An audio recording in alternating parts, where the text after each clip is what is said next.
Hi there, this is just a quick video to talk about what things you should be looking out for when you're troubleshooting a strategy that you are developing. First thing to note is if you have the automation tab open and you've got the panel displaying all your various rules listed, make sure you have the show conditions values switched on. And if you look down this column here, you'll see little flags in red and green. Red shows you that that condition hasn't been met as yet. The green option says it has been met, and anything that's grey means that those conditions have been met and the rule has actually been executed. So those flags may give an indication of a condition not being met and you have misconfigured. So that's your first port of call when troubleshooting. Have a quick look at those to see if there's any issues there. The second thing you should look at, of course, is the actual strategy editor itself and look at the definitions that you've set up within the strategy. Now, this strategy that we're looking at the moment is a strategy I'm testing at the moment, which is a pseudo automated Dutching strategy. I'm not going to go into details with regard to that itself. That's perhaps a video for another day. But what you can do, or what you should make sure you do, is go into each of your rule definitions and just make sure you've configured it correctly. So on the General tab, make sure you've specified your time window in which the rule will be active. If you don't specify a stop at option, that rule will be active from the moment it starts until Betfair closes the market.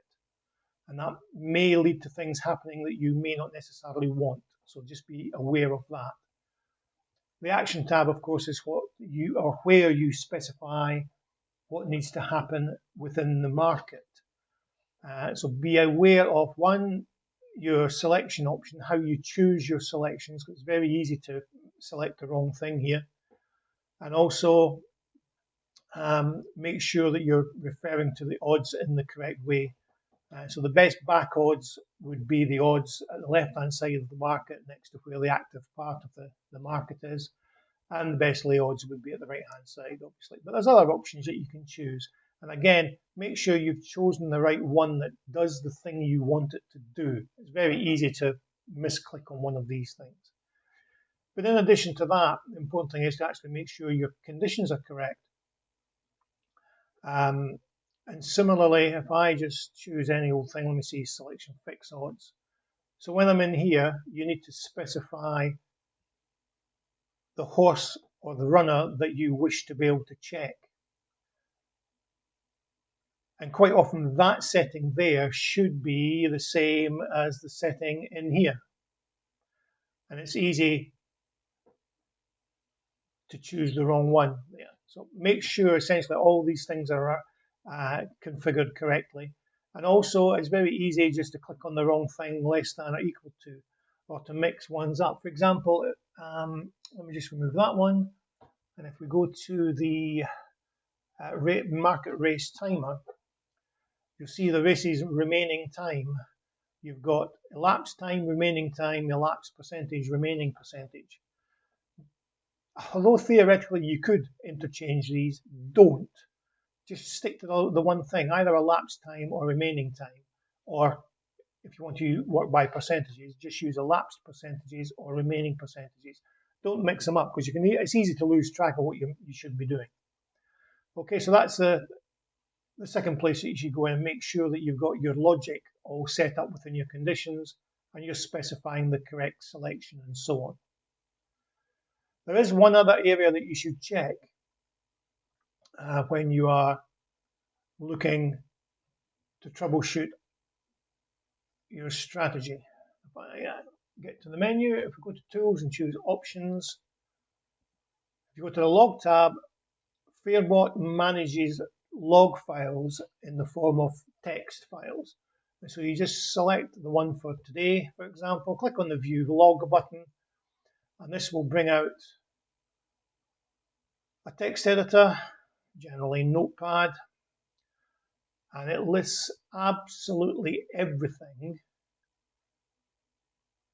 that Fairbot has done both manually and automatically within the market throughout the session.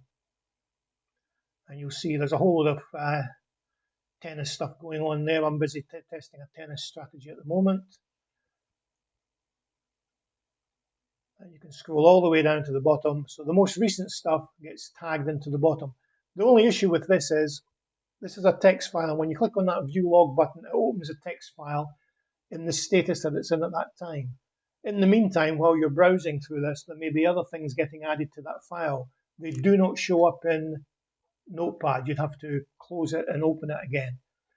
Although if you've got any basic programming skills, it's not a particularly difficult matter to have that automatically refresh either within a spreadsheet, for example, or programmatically within a batch file using PowerShell or whatever mechanism you want to use. So those are the three main areas that you need to look at. So I suggest you become familiar with all of those, and that will help you troubleshoot any issues with automation that you might be having. Cheers.